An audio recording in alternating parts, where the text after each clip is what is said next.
Magandang araw po sa inyong lahat. Ako nga po pala si Ma'am si Jam, Trabahong Abroad. Kung kayo po ay bago pa lang sa aking channel, huwag niyo pong kalimutang mag-subscribe, like, and share. At huwag na po kayo mag-skip ng kahit na anuman po sa aking video para wala po kayong makaligtaan ng mga information po regarding po sa job hiring po natin at sa mga iba pa pong importanteng impormasyon. So, ang pag-uusapan po natin ngayon ay ang bansang Hungary. Kung kayo po ay interesado, huwag niyo pong ilipat or skip po yung ating video. Pag-uusapan po natin ngayon at alam ko marami pong interesado bilang isang cleaner. Babae at lalaki po ang kanilang kailangan. Any gender po, no? Ang height po na kailangan nila is 160 cm. At high school graduate. May 2 experience po, 2 years experience sa resort or hotel industries. Siyempre, ang mga trabaho po bilang isang cleaner ay ang pagwawalis, paglilinis ng mga bintana, pagpupunas ng mga lamesa, especially po sa mga toilet, pagpapalit ng mga tissue, tanggal ng mga madudumi, tanggalin yung mga basura, magpalit ng mga plastic sa dustbin, sa mga basurahan, tapos yung pagpupunas sa mga bintana.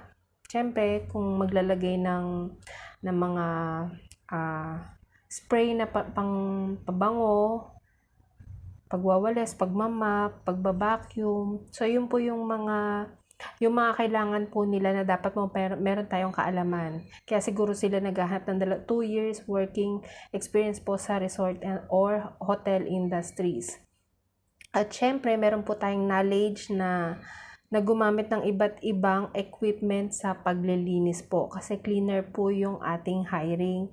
So, kailangan po may knowledge po kayo humawak or mag-handle po ng mga iba't ibang klase ng pang-cleaning equipment. So, yun po. Ang kagandahan po dito is high school ang hinahanap po nila, babae, lalaki. So, kung may nagtatanong man, kasi minsan, syempre pag sinabing babae, lalaki, minsan may nagtatanong, pwede daw ba tomboy, pwede daw ba bakla? Pwede po, kasi babae, lalaki pa rin po, yun, di ba? Kaya pwede pa rin po. So, pakisulat po yung ating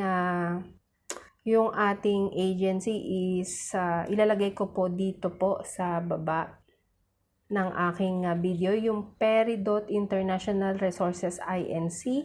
So, ang address po nila is Unit A, 1845 DN Street, Makati, Manila po. So, Makati, Manila.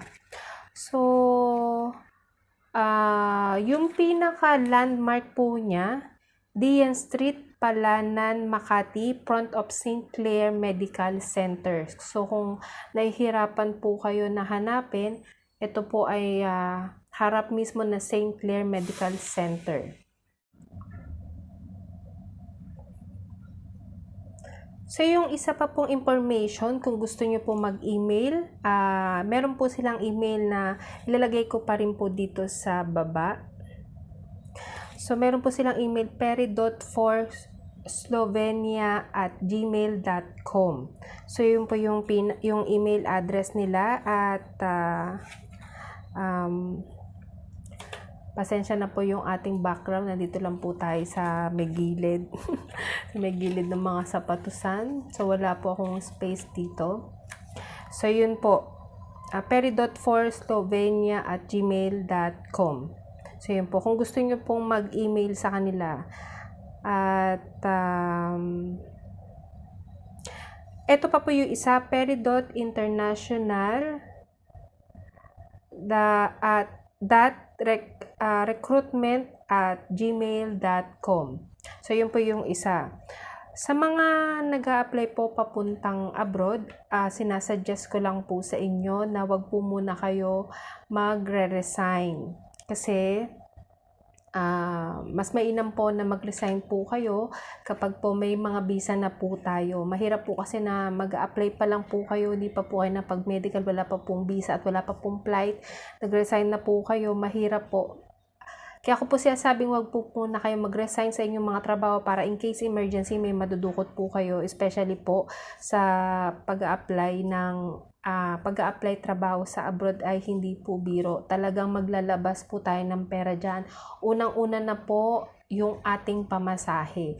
Yung mga requirements, mga picture ay hindi po biro. Yung mga NBI, police clearance, ano pa ba, yung mga NSO. So talagang gagastos po tayo doon. Kaya sinasuggest ko po talaga pagka mag-a-apply po kayo, wag po muna kayo magre-resign.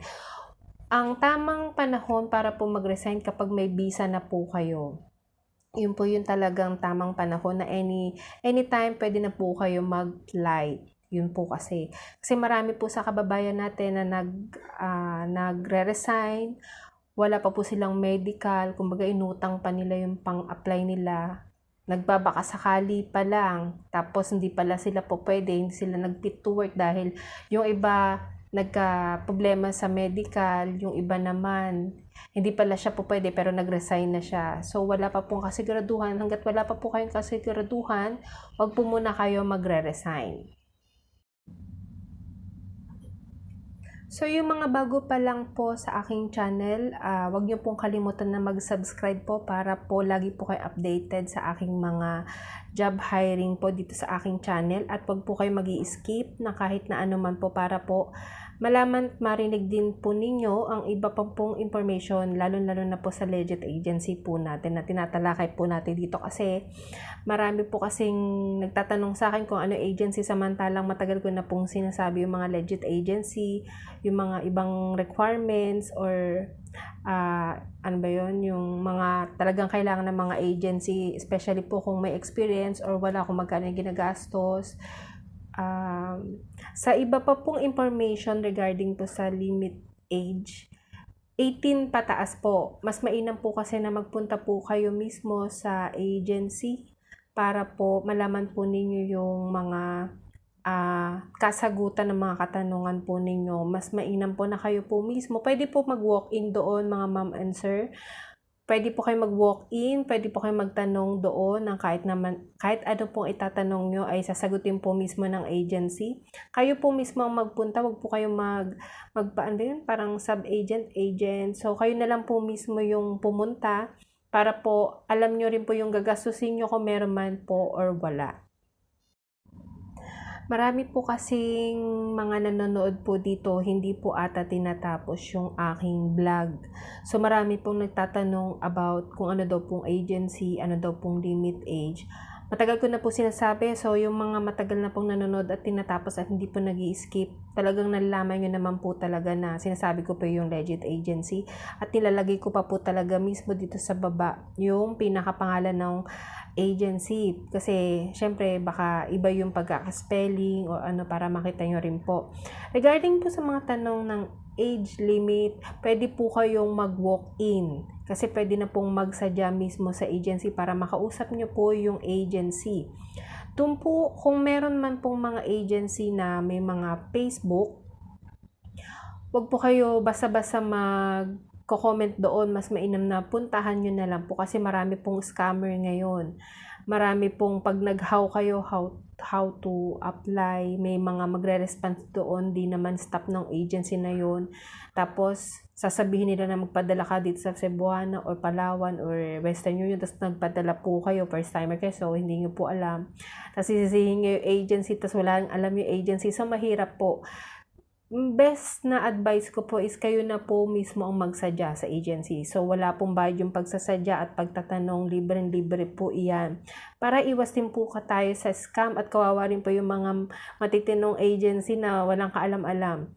Hindi rin naman masama dahil talaga nagpo-post yung mga agency, yung mga legit agency ng mga halimbawa nagpapakilalang staff nila or gumagawa ng FB na parang nilalagay yung pangalan ng agency nila or ganun. So pinopost naman po nila yon.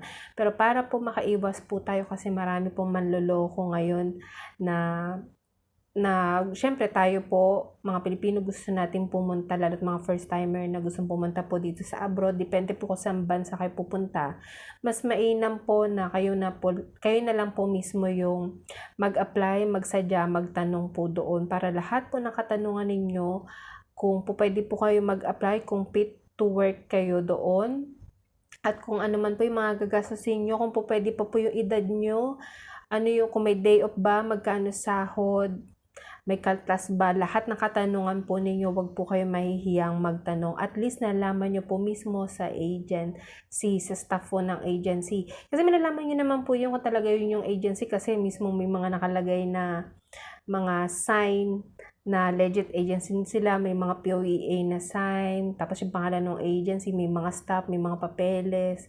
Saka una-una po, hindi po tumatanggap ang agency ng pera. Pero kung nagpa-process na po kayo, kung saan po kayo magme-medical, doon po kayo magbabayad. Bibigyan po kayo ng referral ng agency, hindi po kayo yung tipong magbabayad mismo sa agency. Pero depende po yan sa agency, depende po iyan. Depende rin po sa trabaho na a-applyan po ninyo. Kasi meron naman pong agency na kumukuha din sila doon, pang-process nila. So depende po kung may processing fee po, kung may babayaran or wala. Pero no placement fee naman po iyan.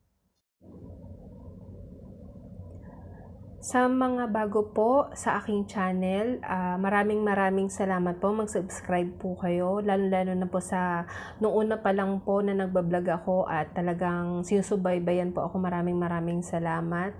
Pasensya na po kung talagang madalang po akong mag-vlog ngayon kasi talagang busy po talaga ako sa trabaho dito po sa Hong Kong.